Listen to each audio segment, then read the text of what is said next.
We are Daybreak Game Company. We represent a collective knowledge of running games for collectively longer than I've been alive, if you count it all out. So that's pretty impressive. And we're going to be talking today about how and why that is. So there are 4 people on the panel. I'm going to let each of us introduce themselves. I'm Rob Ciccolini. My forum name is Severlin, and I'm the executive producer and head of the studio for Standing Stone Games. We do Dungeons & Dragons online and Lord of the Rings online. Hi there. My name is Ryan Spain. I'm the creative director for Magic the Gathering Online, and we make Magic the Gathering Online. Hi, everybody. My name is Chad Brown. I'm lead systems designer for DC Universe Online. Whoa. Yeah. Hi, everyone. I'm Jen Chan. I'm the executive producer and head of studio for Darkpaw Games. So we make EverQuest and EverQuest 2. Woo! Daybreak Game Company is a global developer and publisher of large-scale online games.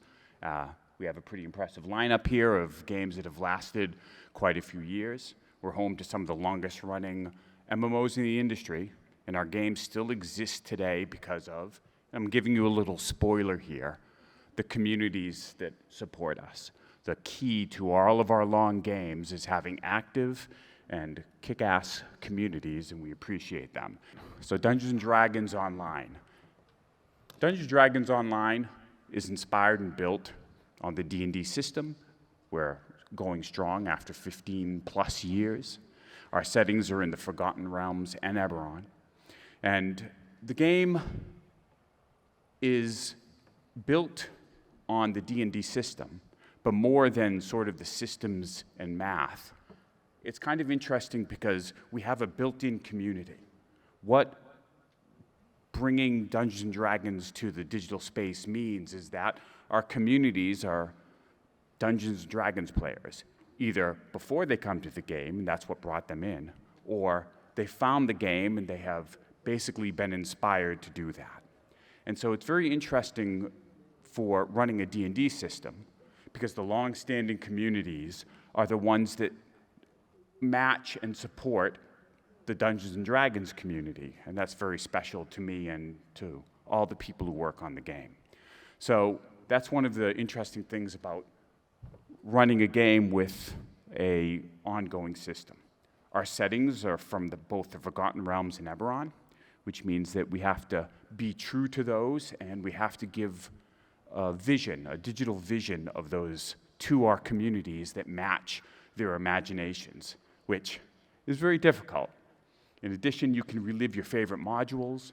We have modules for Ravenloft, perhaps your D&D fans have heard of it, where you can encounter Strahd, and then we have Temple of Elemental Evil and a whole variety of other ones. If you can't find a DM, you can play our games. It's very nice to be able to get together with a group of friends and play when you can't find a DM, or perhaps your forever DM wants a break. And each module is narrated as a DM might narrate it. So that's kind of interesting and a different take on video games. And also, each of our dungeons are handmade and have custom puzzles, experiences, story. So it's the hundreds and hundreds of dungeons, each are individually made. So that's really special because the devs work very hard on each one. And almost everyone, if you ask Dungeons & Dragons players in our game, each one has sort of like a favorite. So our players are our heroes. There are a lot of community-created content in that they have build guides, they have raid nights, we create Easter egg searches for them to engage collectively. It's very special when we do things and we have secrets for them to uncover, and they're all acting as a community to share information and figure out how to do things. In addition, on a smaller scale, a lot of our players will treat Dungeons & Dragons Online like their tabletop game night, and so you'll have the same 4, 5, 6 people playing night after night, once a week, sort of like a tabletop game, which is, I think, very cool. In addition, we have different player-focused events. We'll do things that will join the community together, like having Marketplace blowing up or having illithids invading, and the players have to go through the content to find out where these secret places are. So in addition to, as one might have for many video games, sharing builds and such, having these community-driven events helps the community itself grow and share about the game. And I think that more than anything, what drives our long-term games are these communities that support them. So what's coming up for DDO? I definitely want to give a heads up. Mitch Raynor's this kick-ass, lost, destroyed elven city in the Forgotten Realms, and we're going to be visiting there. And part of it is these clouds of wild magic and hidden secrets and perhaps a red wizard of Thay or two. So we're all excited on that. We will have that launching in August. And so, yeah, we invite you to come along. And then right now, if you log in, get a free hatchling pet. That will be happening the whole month, so we definitely want you to do that.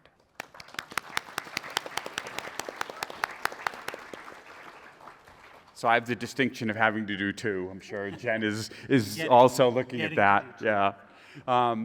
So Lord of the Rings Online, I'm sure you all know that IP.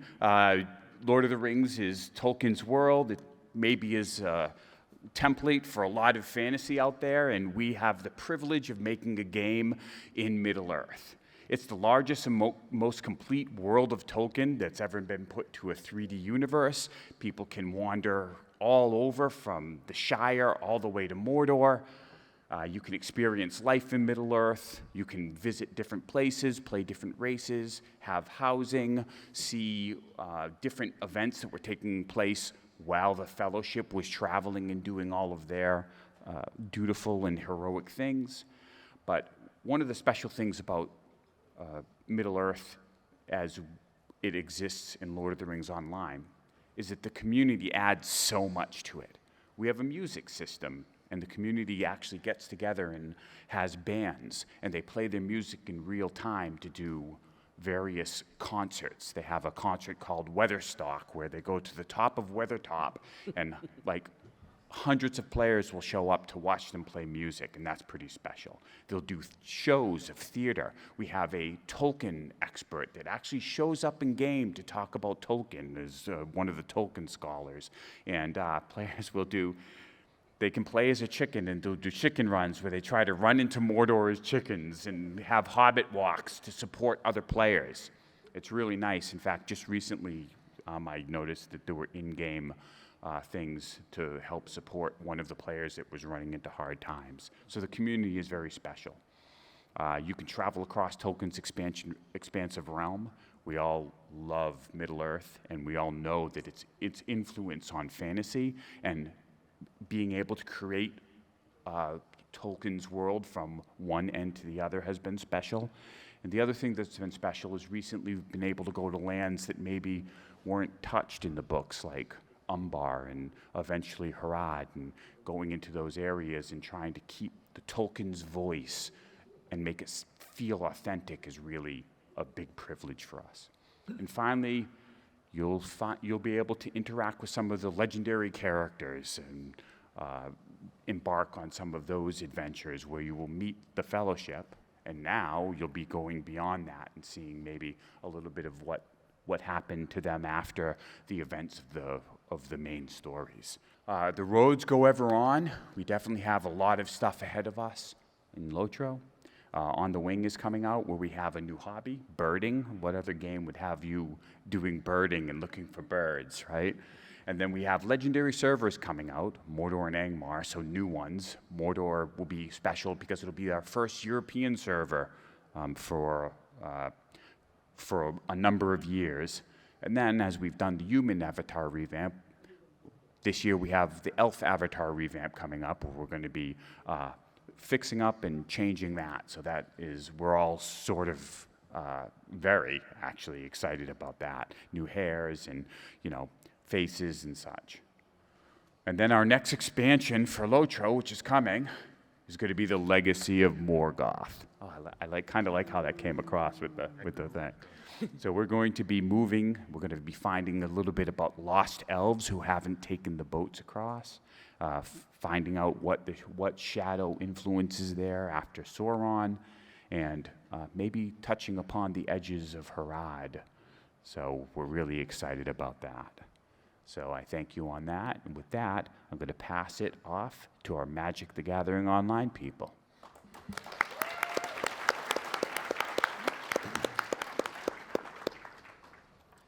All right, thanks a lot. I want to play your games now. Let's trade. Thank you for being here. I want to talk about the history of Magic Online's innovation through transliteration of this tabletop classic of Magic the Gathering. We've been doing it for over 20 years now. And when it launched, it was built around the concept of recreating the tabletop Magic experience online, your local digital game store. And this OG design philosophy has led to decades of digital innovation, including a launch feature that would go on to have a seismic impact on the industry and that some people don't know is related to Magic Online. Think about the common ways the modern game monetizes its players. How does your cash become progress in a game? Think about that for a second. Did you think of perhaps buying some in-game currency, turning it into a loot box that contains a bunch of stuff inside that advances your progress in that game and becomes your digital collection? Well, Magic Online had event tickets and booster packs in its beta launch in 2001 and really redefined game monetization with this model. It wasn't widely adopted until mobile picked it up and discovered free with in-app purchase.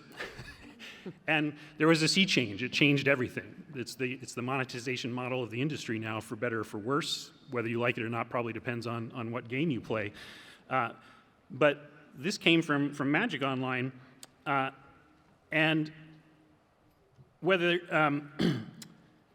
it was very controversial at the time. It seems obvious now. Everybody knows people will pay to have digital collections, but at launch that was far from certain, and it was controversial, fraught with feedback from players that they would never buy a digital product that would just sit there on their digital account. But they went forward with it and changed the world and proved to everybody that there is room for digital collections and this model of randomized digital products that you only get to keep digitally.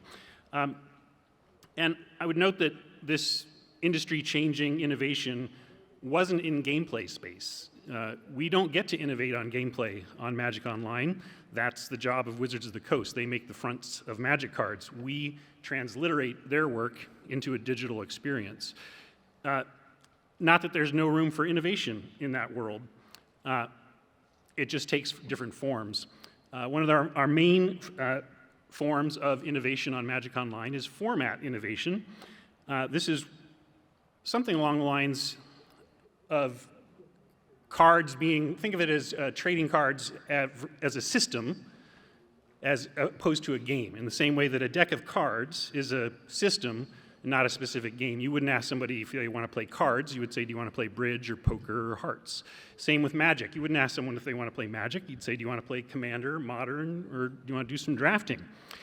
And so part of our innovation is expanding and building upon the ways, the different forms of Magic that players can play on our platform. We have more ways to play digital Magic than any other option has ever had, and we're adding to it all the time. Players are the heart of all of our games, and our community has a bunch of designers in them, clearly, because formats are created by players all the time. The most popular format in Magic is Commander, and that was a player-made format. That wasn't made by Wizards of the Coast. So we have recently introduced a sandbox mode for Commander rules so that players can, as long as they agree with each other before they start playing with their own rules, play whatever custom rules they want. And then, when certain custom rule sets gain popularity in the community, we can take notice of that and implement them with rules enforcement. So then we can have tournaments and deck checks, and it's not just a trust between you and your opponent, but we enforce that. And our latest addition on that front is Dual Commander. For those of you who are Commander players, you probably know it as the casual fun time with your friends at kitchen table or wherever you're meeting up to play. But Dual Commander is a competitive outlet with Commander deck building rules. So, and Magic Online is a perfect place for that. We have a great tournament structure. So we've recently launched the ability to have rules enforce Dual Commander. So if you're a Commander player, but you have a little competitive streak and you want to use that game mode a little more competitively, come check out Dual Commander. These are the things we're adding all the time and exploring, seeing what players want. Another place we innovate on Magic Online is in experience, the user experience of the game, and that can be both inside the client and out. Players consume information and content about your game when they're a big fan of it, and that's a big thing to understand as well, not just what's going on in-game, but how people are experiencing your game outside of the client. And so we have recently introduced MidGo Masters, a season-by-season tournament series showcasing some of our biggest stars in Magic, top players competing on our stream for prizes and notoriety and lots of fun. They comment on each other's matches, so you might be playing in one round and then commenting on the next one. And it's been really great to bring that focus back to competitive Magic on our channel. We also introduced the Creator Showdown. We know that streaming is the new TV, especially for gamers, and you need to attract people to make content on your game, and we created a program to incentivize streamers to come in, stream our game, compete with each other for prizes. It's worked great. We have a huge flood of new content creators for Magic Online. You could be one of them, or you could be checking out some new ones. And then in-game, there's all the experience of playing Magic is our job in digital. And we have been doing a lot of in-game quality of life improvements, two-factor authentication to protect accounts since there's open trading on Magic Online. But I'm also really thrilled with our new style of premium cards.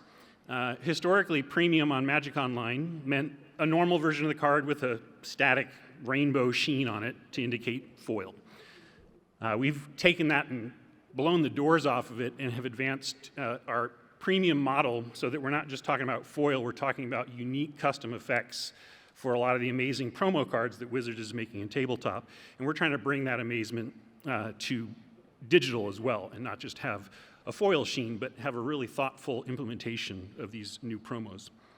But I'm most excited about a thing that is combining both of those, inside and outside the client, and that is the Magic Online Vintage Cube Live, powered by Ultimate Guard.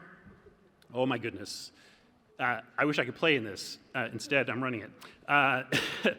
This is a chance for players to qualify digitally online for a physical event this October at MagicCon Las Vegas, in which they will draft and keep cards from a 540-card set of cards worth over $65,000 and take it home with them. They get to keep those cards.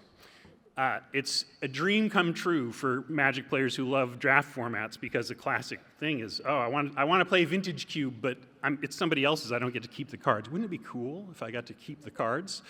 So we've taken that thought of wouldn't it be cool, and we're bringing it to life. And it's kind of emblematic of the innovation we're trying to bring as Daybreak taking over the reins of Magic Online, and exploring the space and the possibilities that this game has to offer and the client has to offer. It's really astounding. If you don't play Magic, these are just a bunch of images on screen. If you do play Magic, this is a reason to come online, qualify, and try to get yourself to Vegas. These are the types of cards you can win in this cube. It's been super popular. Everybody's really excited. It's the talk of the Magic Town, and we're super excited to bring this to our fans. So, thank you so much.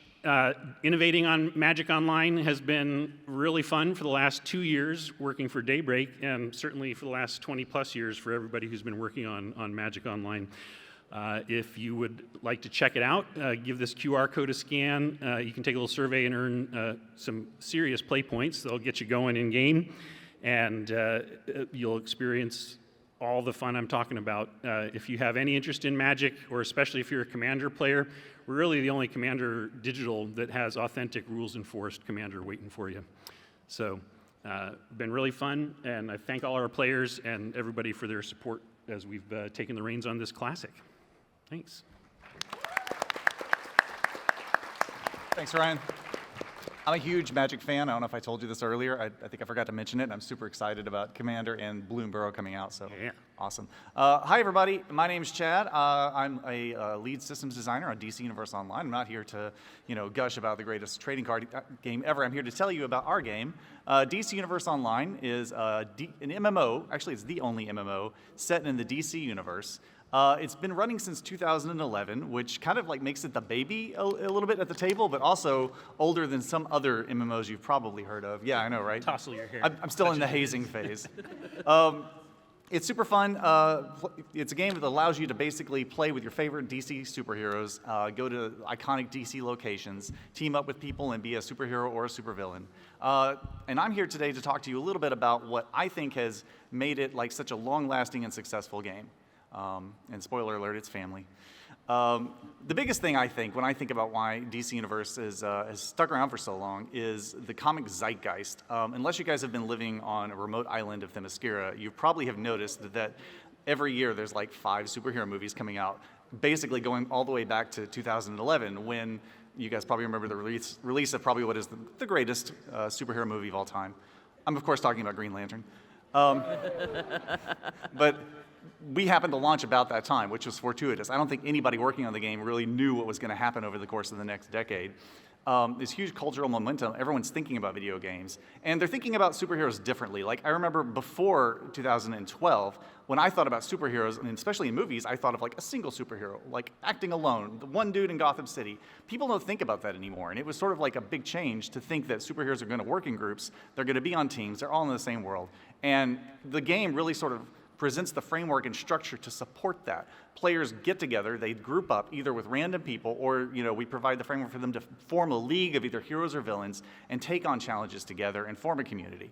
On top of that, we are lucky enough to work with what is, I think, the best and most important comic book license in the history of mankind, DC Comics. Not everybody can name a character from like other big properties like Star Wars, but guaranteed everybody in your family can name at least one DC hero, right? Even like my grandmother knows Superman. So it's a big deal. And also, it's almost like a cheat code for us a little bit. Most people, when they're making games, they kind of have to like, I need to write an engaging story. I need to write like interesting characters. I need to come up with cool areas and locations that people care about. Like, we kind of have that given to us, right? It's easy mode. We just pull straight from the comics. And how we've done that has changed over time too. When they started working on this game in 2009, there were no like online comic book subscription things. You couldn't just like open it up in your web browser. So the result of that is we have stacks and stacks and stacks of paper comic books in the office. I don't have any proof for this, but I honestly believe that like our office in Austin probably has the largest collection of paper DC comics in the greater Austin area. I love it. I love, like, when I first started working there, I was sort of, like, it was the first thing I was impressed by. I was doing my interview, they're walking me around, they walked me through like the comic library, and I'm like, what is all this? And they're like, yeah, this is our reference material. You could just read this stuff if you want. I'm like, okay, I'm hired. And it worked out. Another great thing is synergizing with franchise releases. Of course, movies are coming out, people are interested. They're like, oh, who's this Wonder Woman person? You want to know more? Hey, come find out from DC. We have Wonder Woman content, which has just been fantastic. The other thing I think that really contributes to having a successful game is making sure that people can play your game. And right now, you can basically play DC Universe Online on anything except for your cell phone. If you have a game console, it's likely you can just boot it up and download DCUO and play.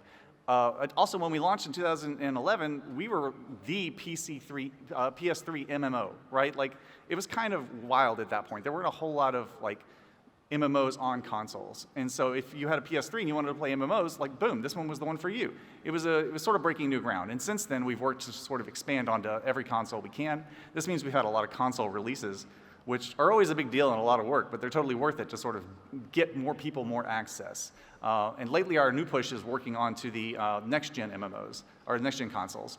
just expanded onto PS5. Console releases are never easy, but our programmers, worked really hard to make this happen. Now they're deep in the throes of working hard to get us onto Xbox Series X and S. That's coming out later this year. It's real exciting. When I was asked to come do Comic-Con, to come be on a panel, I was like, okay, that's fine. I'll take one for the team. It's cool. But under one condition. You've got to let me announce live on stage what the next episode that we're releasing is going to be. I didn't think they were going to say yes. But they did. I get to tell you today that our next episode coming out in September is Harley Quinn versus Apocalypse. I'm super excited about this. Woo! Thank you. I know some of you are confused because you're like, those two things don't go together. What does scrappy Harley Quinn have to do with like the most evil and horrible planet like in the multiverse? I assure you, gentle reader, that they do. This whole series is based on a short storyline from the 2016 version of Harley Quinn, where basically Harley Quinn gets recruited by Granny Goodness into the Female Furies, goes along with it, has a great time until she realizes that she's really being used for Granny Goodness's evil, nefarious scheme, and it's going to hurt people. I like that it sort of analyzes a little bit like the change that we've seen in Harley Quinn over the last 10 years. Her character has undergone a lot of change, like not just an outfit change, although that's cool too, but like she's sort of like transitioning into like pseudo-hero. Is Harley Quinn good? Is Harley Quinn bad? Who knows? And we touched a little bit on that, but we approached the story, we bring our own sort of like spin on it to sort of fit it to the MMO format. Next slide, please. Oh yeah, here are the comics that it's based on. She gets a new like outfit and hammer. She gets some female fury powers. It's all super good. I recommend reading it if you want to spoil the story, or wait till after the episode comes out and pick it up. That's good too. It revisits a lot of characters and also brings in some new characters and locations. I wish I could show you more. They wouldn't let me say any more than this, but it's all super cool and I'm very excited about it. Also, another thing that we do with our episodes again, going back to getting people playing, when an MMO releases a new piece of content, you're like, man, that's great, but am I going to have to play like 600 hours to get to it? Because I know you guys have a lot of content, Chad. No, I assure you that's not the case. We actually build it in such a way that new players who are just coming in basically play a little bit, kind of get your legs under your superhero or supervillain legs, and then you can just sort of jump into it. We have a mode that scales you up, lets everybody play. It's like story mode, so you can just sort of see the new stuff, experience the new content. It's up and live, and you can do that until the next episode comes out. I feel like that's one of the best things about our approach that has really been sticky for people. So yes, in conclusion, you're supposed to conclude. The biggest reasons I think that DCO has been so successful, the strength of the IP, DC Comics, it's freaking amazing. Making sure that people can play on anywhere they want, PC or console. We release frequent new content, and of course, all of this sort of ties back to our player base. They are the best part about the game. Our community, they host things like base tours, and they have things where you can join in and roll through content on Thursdays. It's all super cool. So, last but not least, also, somewhere in the audience, I have a couple of plants, my friends, who are giving out cards with some codes on them. You can redeem them for some sweet swag in-game. That's all I got. Thank you so much, everybody. I'm going to turn it over to Jen. All right, so EverQuest and EverQuest 2. EverQuest is the longest-running MMORPG still in active continuous development. And over 9.32 million players still exist in EverQuest today. And in EverQuest 2, our players have been playing the game for over 121 millennia. And so this year, we're in the midst of reveling in what we call the Year of Darkpaw, an EverQuest celebration. So here's a little trailer we put together for the 25th anniversary.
also a legacy of innovation and engagement.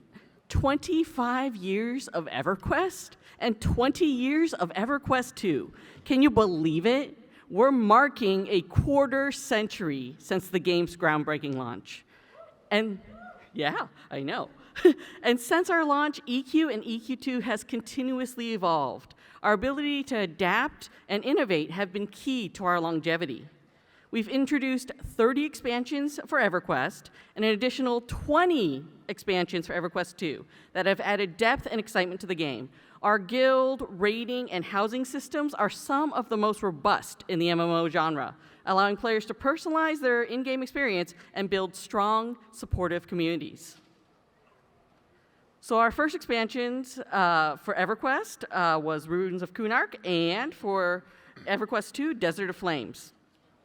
Because of the massive success of EverQuest in 1999, it was clear we needed to continue expanding this world. In April 2000, we launched the very first expansion for EverQuest, and this expansion visited whole new lands while introducing new creatures to encounter. And it, of course, included new quests to embark on and increased the level caps. And in the expansions to follow, we also added new features to add depth to character development and the ability to further customize your play experience. And we haven't stopped shipping expansions since. So progression servers. In 2006, after many players had been asking to bring back the old quote-unquote EQ, we launched 2 progression servers, the Combine and the Sleeper. And again, these were mainly driven by nostalgia to let players relive EQ's most fondly remembered time periods.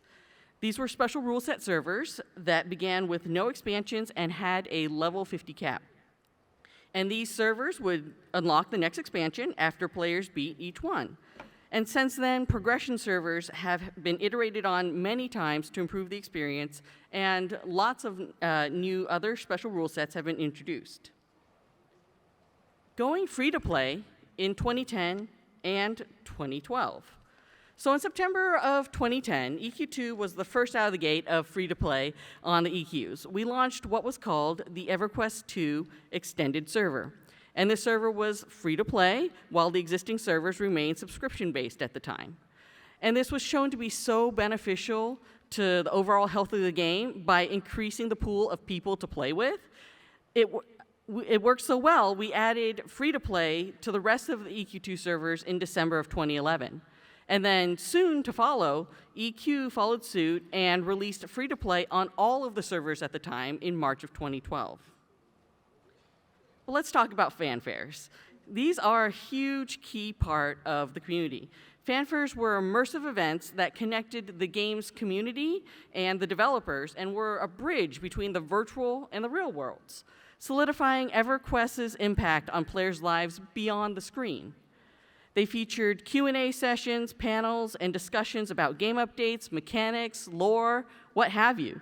And attendees engaged with developers, shared experiences, and previewed upcoming content. Fanfares showcased player creativity through cosplay contests, while live gameplay sessions allowed fans to interact directly with designers. And these events celebrated EverQuest's legacy and allowed players to connect face-to-face, fostering a sense of camaraderie. They also included special guest appearances and exclusive in-game rewards. We even had an in-real-life wedding at one of the fanfares. Last month, we had a Digital Forward Fippy Fest, and while it wasn't a fanfare like previous events, it was live-streamed so people could celebrate with us from anywhere in the world. If you missed the live stream, the 2-day recap and the live stream replay are all up on our YouTube channels. You can check them out right now. So the core of EverQuest and EverQuest 2. EverQuest's social impact was profound. Players formed guilds and alliances in a thriving economy. But more importantly, players had to rely on their sense of community and exploration to thrive in the game. You have to remember, this was when the internet was new. This was before wikis or even videos were an option to help guide players. And this led to the creation of online newspapers detailing events in-game and websites and forums dedicated specifically to sharing all sorts of details. And in-game events. Players would have in-game weddings, where often a guide would show up and marry the couple. Friends and guildmates of both would come along, drink lots of alcohol, and in general, have a good time. It's a wedding, right? And the guide program was another source of events for players where players could volunteer and become guides themselves to run events in-game where they turned into NPCs that players could kill for reward or would send them on a quest. And our guide program still does that today. And our players are the lifeblood of EverQuest 1 and EverQuest 2. And the stickiness. A part of why EQ was so successful is because the game is sticky, meaning there's something that catches the players and makes them want to come back. The social aspect of the game is a huge part of that. In EQ, you needed to be cooperative to be successful. The game was and still is very much more difficult today if you don't have the holy trinity of the tank, the DPSer, and the healer in your party.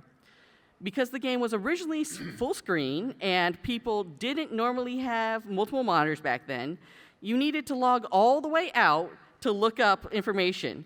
And if you were trying to do something, sometimes it wasn't even there. So it was definitely much more common for players to ask questions in game, such as where to hunt, learning what quests to do and what items were required, and looking for those needed party members, and so forth. And all those aspects made EQ a very social experience, leading to many players becoming lifelong friends. So this all leads up to EverQuest 1 and EverQuest 2 are community built. So much of what people do today and accept as the norm were built by players. A great example comes from EQ2's housing system. From the game start, creative players flocked to the system and formed their own cross-server chat channel so they could not only have company while they decorated, but also to exchange ideas on how to use basic furniture items in new and creative ways. And housing decorating challenges, secret Santa decorating exchanges, and much more were all started by the community. Even though they're formal parts of the game today, it was started by the community. And one of the most touching examples of community building in EQ2 occurred when an overwhelmed mother dealing with her young son's terminal cancer posted a request in the forums for help decorating a game, in-game home for her child to play around in. Players from every server arrived en masse for a weekend-long decorating stint. Adventurers donated resources and coin. Carpenters made furniture by the crate load, and decorators dove in and did what they did best. This resulted in a multi-house setup that included many places for the child to run and jump and play in ways that he could not in real life.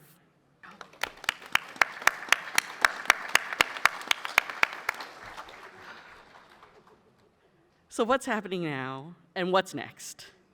Well, with the Year of Darkpaw, we have a ton of events and activities in and out of game. In EverQuest, we have added the new Anniversary Tower, featuring gameplay for most players starting at level 20 all the way up to max level 125. And we want you to get in and be able to play the anniversary content, find old friends, or even make new ones with this tower. And in EverQuest 2, we've added the Masquerades of Divinity, a way to challenge the avatars of the gods themselves and earn cool loot. And just for logging in, though, in both games, we have exclusive monthly giveaways. For example, if you log on right now into EQ1, you'll be able to get a teleporter to Dagnor's Cauldron. And in EQ2, there's this adorable baby ice dragon pet that you can see right here. So be sure to get in before next Wednesday and grab those items for free before the next items are released. So what's coming up? We're still going strong and have no plans to stop anytime soon. We keep releasing expansions and new ways of experiencing the game as long as we can. So development on this year's coming expansions have been in progress for quite a while now, and big things should be expected for both games. For EverQuest, in December of this year, we're launching The Outer Brood. So here's a special sneak peek of who you'll encounter in this year's expansion. This 4-winged dragon will be the largest dragon you'll be able to fight in all of EverQuest. This guy is massive and towers above everyone else. Nice. Take a look at him. Woo!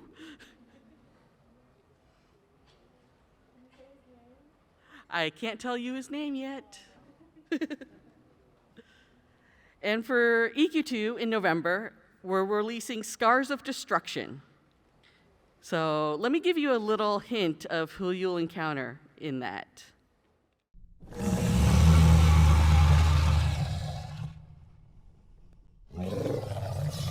I wouldn't want to meet this Krabby Patty in darkness.